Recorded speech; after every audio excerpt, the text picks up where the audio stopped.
Hey everybody. So today, instead of a single passage of scripture, I want to kind of look at a book, which I know it sounds long, but I promise it won't be. The Book of Ruth has always spoken really deeply to me. For one thing, it stands out from everything around it. Most of the books, the main characters tend to be Israelite men. But here in Ruth, the main character is a Moabite woman, someone who's not even in the family of Israel. And here we don't see any divine intervention by God. We don't really see, obviously it's all throughout the book, but it's never explicitly mentioned. And so when I read the Book of Ruth, I find myself deeply relating to the story because I'm not a blood Israelite. Not often do I feel like God is directly intervening and saying, like, speaking from clouds and that kind of thing in my life. But I can definitely see him working. So when I read the Book of Ruth, I see all these patterns that I can deeply relate to, and maybe you can as well. The main thing I want to talk about is in this Book of Ruth, one thing that I take away from it, especially looking at the end, is you have no idea how a kind action could end up affecting those around you, or the impact that it could have. In the story of Ruth, you meet this guy named Boaz, who's a redeemer for Naomi. He's a relative of theirs who's able to buy their land and all sorts of law things involved with that. But he's a person who did not have to be kind to Ruth and Naomi, but he chose to.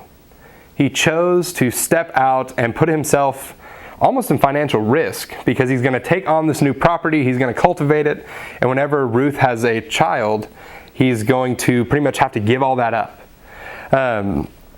Which is actually why there's another redeemer in this story who doesn't want anything to do with that once he figures out he would lose it in the end. But you have this guy Boaz who's not interested in self-gain, but he's interested in finding justice. And he's interested in being kind and faithful to a member of his family. And the story goes on, and there's all sorts of hilarious, funny things that happen in the Book of Ruth. At chapter 7, it pretty much just turns into a romantic, 7.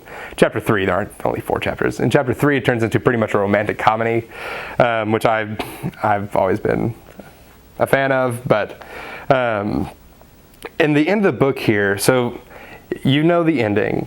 Ruth and Boaz, they end up together. The land has been redeemed, and it's a good thing. Naomi's no longer homeless and destitute.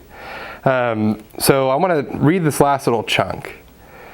So Boaz took Ruth, and she became his wife. He went into her, and the Lord gave her conception, and she bore a son. Then the woman said to Naomi, "Blessed be the Lord, who has not left you this day without a redeemer. Blessed be his name and renowned in all of Israel. He will be the restorer of your life and nourisher of your old age.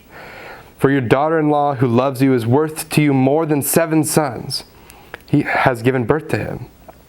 Then Naomi took the child and laid him in his lap, and she became his nurse. And the woman of the neighborhood came and gave him a name, saying, "A son has been born to Naomi." And they named him Obed, who was the father of Jesse, who was the father of David.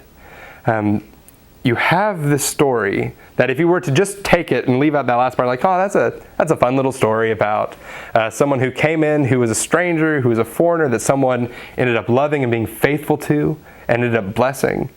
But Boaz's actions had much more deep implications than what we originally thought.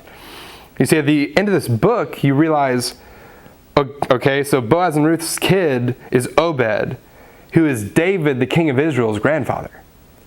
If it weren't for Boaz being faithful and being kind and being loving towards his family, David wouldn't have been born. You never know the impact of what you're going to do. Your kind actions, your faithfulness, and your love, there's no telling what could come of it. Not even just in your lifetime, but down the road, you have no idea how much you can bless somebody just by simple things like being faithful and loving those you're around. So throughout your day today, throughout your week, be especially mindful of this. Take advantage of times when you can be a source of love for somebody because you really have no idea the impact it could have. Maybe because of that, later on down the line, somebody comes to know Christ. Maybe they are able to find this joy that we have found. You never know what a small kind action could result in, so make sure to take advantage of everyone you come across. Just think on that this week.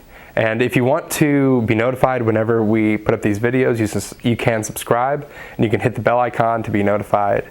We're excited to see you again, and until next time, keep reading that Bible.